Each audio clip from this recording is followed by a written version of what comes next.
following video is for the Certified Private Equity Professional Program. Today we're going to look at the management buy-in. The management buy-in is distinct from the management buyout, which is discussed elsewhere, but it is very similar. So in the management buyout, which is discussed in another video, the company will have owners or shareholders that have control of the company, and the company will also have a management team that is in place that is looking to take control of the company. And to do so, they usually enlist a private equity backer to provide the capital, and the management team will provide some capital or some way to show that they have skin in the game, that they are invested in the company, and they will come up with a proposal, usually a business plan they'll float to discreetly to the private equity firms, which then eventually vet this, decide whether it is a good deal for them. Then they will take over in the transaction if they believe that it's good and that the management team in place is good to lead the company. And then they will make an offer to the owners or the shareholders to buy out the company and put that management team in place still, and basically just steer from behind. So that was the management buyout. Now, a management buy-in is different, because a management buyout occurs when a management team forms to buy out their own company from its parent company or its shareholders with the help of a buyout firm. Now, a management buy-in, on the other hand, most often occurs when a consortium of executives agree to buy a company that is operating in the same sector, but which they do not work at.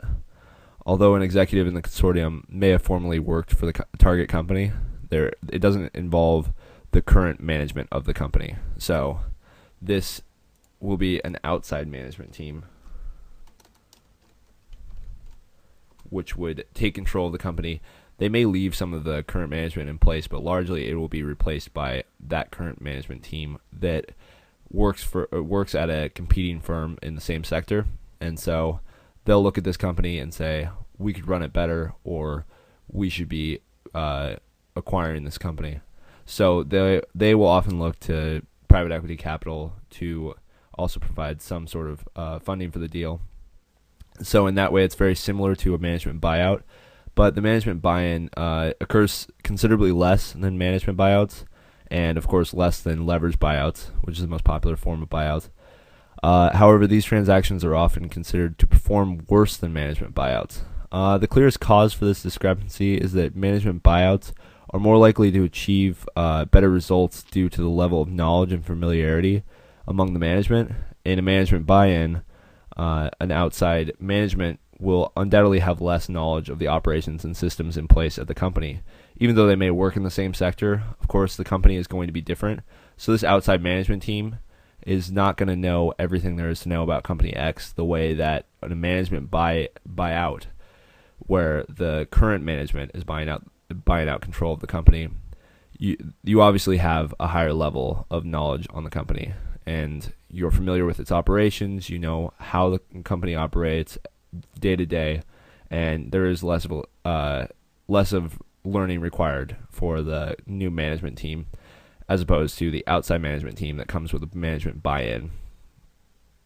A management buyout is comprised of executives at the target company, and therefore the transition at least will be smoother and less intrusive than if an outside management team comes in, especially when it comes from a competitor in the same sector.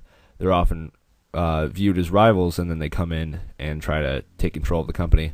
This may be one of the reasons that it's management buy-ins occur considerably less than management buyouts.